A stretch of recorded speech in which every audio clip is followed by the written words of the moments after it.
लालची double decker bus restoration. Krishnapur नाम के गांव में विकास नाम का रिस्टोरेशन वाला रहता है। विकास रिस्टोरेशन में बहुत माहिर होता है। उसके पास आई हुई कितनी भी पुरानी या फिर खराब गाड़ियों को वो ठीक करवाता है। इस बात के लिए वो मशहूर था, पर धीरे धीरे काम ज्यादा मिलने की वजह से वो लालची बनता गया। एक बार वसुधा नाम की लड़की अपनी स्कूटर लेकर आती है और जोर जोर से चिल्लाने लगती है। अरे विकास, तुमने ये क्या काम किया? मेरी गाड़ी को फिर से खराब कर दिया। अरे क्या हुआ, क्यों इतना चिल्ला रही हो? इतना ही है तो नई गाड़ी खरीद लो ना, कब तक ये खटारा लेकर घूमोगी?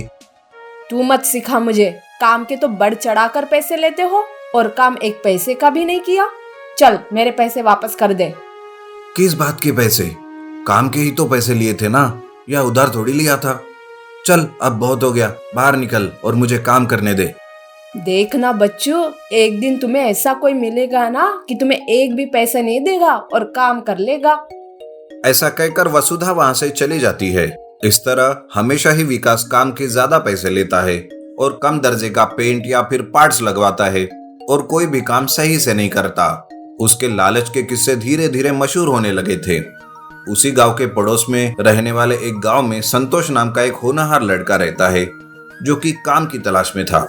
तभी उसके पिताजी उसे कहते हैं, बेटा संतोष, तुम काम के लिए इधर उधर भटकने के बजाय क्यों ना तुम हमारा पुराना डबल डेकर बस चलाओ। हाँ पिताजी, वो तो ठीक है, पर वो बस अब किसी काम के लायक नहीं है। अरे बेटा, वो ऐसे ही पड़ी रहेगी तो पड़े पड़े सड़ जाएगी। अगर वो काम के लायक नहीं है तो उसे काम के लायक बनाओ बेटा। लेकिन पिताजी वो कैसे? अरे पड़ोस वाले गांव में एक विकास नाम का रिस्टोरेशन वाला रहता है। उसके पास रिस्टोर करने को दे दो इस बस को, वो अच्छे से इस डबल डेकर बस को रिस्टोर करके देगा। ठीक है पिताजी, मैं आज ही इसे लेकर जाता हूँ। पर बेटा जरा संभाल के करना, क्योंकि सुना है वो आजकल बहुत लालची हो गया है। ठीक है पिताजी, मैं सब संभाल लूंगा और काम फ्री में करके आऊंगा। ऐसा कहकर संतोष एक प्लान बनाता है और एक बड़ा खानदानी आदमी बनकर विकास के पास जाता है और वो कहता है, सुनो विकास, हम खानदानी अमीर है और हमारे पास पूर्वजों की कुछ गाड़ियां हैं जिन्हें हमें रिस्टोरेशन करना है। उसी में एक डबल डेकर बस भी है जिसका काम मैं तुम्हें देना चाहता हूँ। विकास सोचता है कि ये बहुत बड़ी पार्टी है और काफी अच्छे पैसे मिलेंगे इनके, तो वो हाँ बोल देगा। ये सोचकर वो कहता है, हाँ हाँ करूंगा, आप बस को एक बार यहाँ लेकर आइए। अगर तुमने ये काम ठीक से किया तो हम तुम्हें मुंह मांगा इनाम देंगे, और हाँ, रिस्टोर करते वक्त कुछ हीरे मिल जाए तो वो रख लेना, लेकिन काम एकदम सही हो जाना चाहिए, समझे? ठीक है, मैं आपको शिकायत का मौका नहीं दूंगा। दूसरे दिन संतोष अपनी डबल डेकर बस को विकास के पास ले जाता है। विकास उस बस पर पूरी मेहनत और ईमानदारी से काम करने लगता है। विकास उस डबल डेकर बस के एक एक पार्ट को अच्छी तरह से खोलकर उसे ठीक से जांचता है, क्योंकि वो इस लालच में रहता है कि कहीं ना कहीं हीरे मिल ही जाएंगे, और कुछ ही दिनों में डबल डेकर बस एकदम चकाचक रेडी कर देता है। लेकिन उसे कुछ पता नहीं रहता कि उसकी लालच ही उसे फंसा रही है। कुछ दिन बाद संतोष बस लेने आता है और बस को चकाचक देख वो बहुत खुश होता है, पर जानबूझकर कुछ काम अच्छे से नहीं किया, ऐसा कहता है। विकास, ये काम तो मुझे बिल्कुल पसंद नहीं आया, पर तुम्हारे मेहनत का फल, ये लो हीरे की अंगूठी। ऐसा कहकर संतोष विकास को नकली हीरे की अंगूठी देता है और अपनी डबल डेकर बस लेकर वहां से चला जाता है। विकास बहुत ही खुश होता है और वो सोचता है, बस इतने से काम के लिए हीरे की अंगूठी, ये अंगूठी बेचकर जो पैसे मिलेंगे उससे मैं आराम की जिंदगी जीऊंगा और ये काम भी बंद कर दूंगा। बस अब तो आराम ही आराम है। यह सोचकर विकास उस अंगूठी को लेकर सुनार के पास जाता है। जैसे ही सोनार उस हीरे की अंगूठी को तराशता है, वो समझ जाता है कि वो अंगूठी नकली है, और वो सुनार विकास को बोल देता है। बेचारा विकास अपना सर पकड़कर बैठ जाता है और संतोष खुद का डबल डेकर बस चलाकर पैसे कमाने लगता है। उस दिन से विकास भी अपना लालच करना छोड़ देता है। फ्लाइंग फिश की सच्ची कहानी। भोलापुर नामक गांव में सुंदर नाम का एक लकड़हारा रहता था।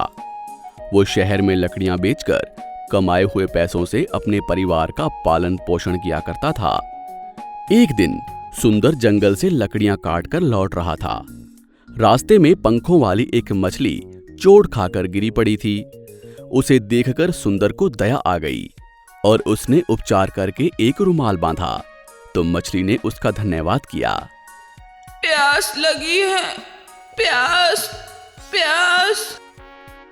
ये सुनकर अपने पास रखी थैली में से पानी की बोतल निकालकर वो मछली को पिलाता है। इससे मछली उसे धन्यवाद कहती है। अभी मैं तुम्हें कहाँ छोड़ूं? मेरा जख्म भरने तक मैं तुम्हारे साथ ही रहूंगी। तुम मुझे अपने घर ले चलो। सुंदर मछली को अपने घर ले आता है। उसके 2 बच्चे मछली को देखकर बहुत खुश हो जाते हैं। उसे खाना खिलाते हैं और हमेशा उससे बातचीत करते रहते हैं। क्या तुम उड़ने वाली मछली हो? हाँ, मैं फ्लाइंग फिश हूँ। क्या तुम सिर्फ पानी में ही उड़ सकती हो या फिर हवा में भी उड़ोगी? कहीं पर भी उड़ सकती हूँ। तुम्हारे पंख बहुत सुंदर हैं। आप दोनों भी बहुत सुंदर हो। मेरे साथ चलो। समुद्र में जो सोना छुपा है वो मैं तुम्हें दे दूंगी। नहीं, मुझे डर लगता है। हमारे पास तुम्हारे जैसे पंख नहीं है ना। मेरे पंख है ना। तुम्हें अपने ऊपर बिठाकर मैं ले जाऊंगी। माँ और बापू को छोड़कर मैं नहीं जाऊंगी। इस तरह मछली और बच्चों के बीच में दोस्ती हो जाती है और कुछ दिन बाद मछली पूरी तरह से ठीक हो जाती है और वो वहां से जाना चाहती है।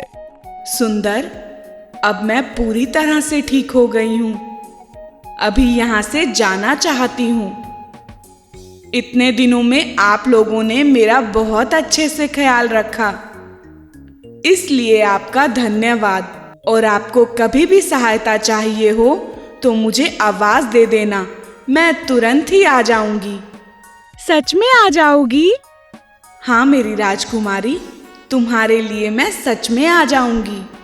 तुम्हें जाते हुए देखकर मुझे बहुत दुख हो रहा है। मुझे भी सुंदर। ये दोस्ती का बंधन है, इसीलिए तुरंत ही घुल मिल गए। ये बंधन कभी नहीं टूटेगा। ये बातें सुनकर सुंदर और बच्चों को बहुत रोना आता है और मछली भी रोकर उन्हें गुड बाय कहकर वहां से उड़ जाती है। कुछ दिनों बाद बारिश का मौसम होने के कारण बहुत ही वर्षा होती है। इस कारण सुंदर जंगल नहीं जा पाता, लकड़ियां नहीं काटता और उसकी कमाई नहीं हो पाती। इससे अपने परिवार का पालन पोषण नहीं कर पाता। बच्चे भूखे रहने लगते हैं। सुंदर बहुत दुखी हो जाता है। बापू, बहुत भूख लगी है, कुछ खाने के लिए लेकर आओ ना। बाहर बहुत बारिश हो रही है बेटा, क्या करूं? पानी पी लो। बापू, और कितने दिन ऐसे पानी पिएंगे? बेटी की बातें सुनकर सुंदर चुपचाप बैठ जाता है। आप जाकर फ्लाइंग फिश से कुछ खाने के लिए मांग आइए ना। ये गलत है बेटा, इस तरह हमने मांगा तो हमारी सहायता का अर्थ बदल जाएगा। ये बात है बापू। इस तरह बेटी सोच में पड़ जाती है। इतने में फ्लाइंग फिश सुंदर के घर आती है। सभी लोग दुखी होकर बैठे थे। हाय राजकुमारी, तुम आ गई मछली। कहकर रोने लगती है। मछली को कुछ समझ में नहीं आता। क्या हुआ मेरी राजकुमारी? बहुत भूख लगी है, सप्ताह से कुछ भी नहीं खाया। 1 सप्ताह से खाना नहीं खाया? लेकिन क्यों? तुम जानती हो ना मछली, बापू जंगल जाकर लकड़ियां काट कर लाते हैं और बाजार जाकर बेचते हैं, तभी घर में चावल, दाल और अन्य सामान आता है। क्या बापू जंगल नहीं जा रहे? नहीं, वर्षा के कारण नहीं जा पा रहे। मैंने कहा था ना सुंदर, मुश्किल समय में मुझे याद करना। सुंदर मौन होकर मछली को देखता रहता है। तुरंत ही फ्लाइंग फिश सभी लोगों को ऊपर बैठाकर हवा में उड़ते हुए समुद्र के पास लेकर जाती है।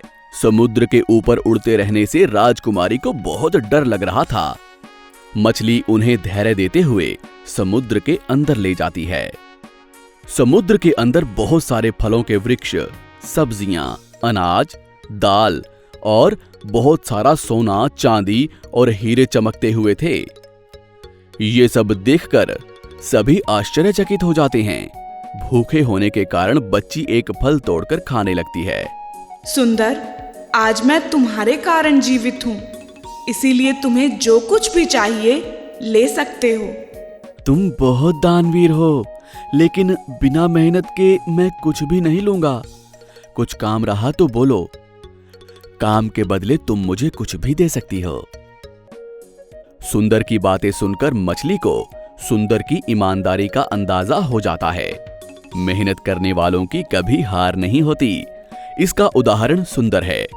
ये सोचकर सुंदर के लायक कुछ काम इधर उधर देखती रहती है। तभी मछली को पास ही में पहाड़ के टुकड़े दिखाई देते हैं। मछली सुंदर को उन्हें उठाकर समुद्र के किनारे रखने को कहती है। सुंदर मान जाता है और उन्हें समुद्र के किनारे रख देता है। इस काम के बदले में मछली एक बड़ी सी पोटली बांधकर उसे देती है, लेकिन सुंदर उसमें से सिर्फ 4 महीने तक गुजारा करने का धन ही लेता है। ऐसा क्यों सुंदर? तुम्हारी सहायता करने के लिए और इस काम के लिए इतना काफी है।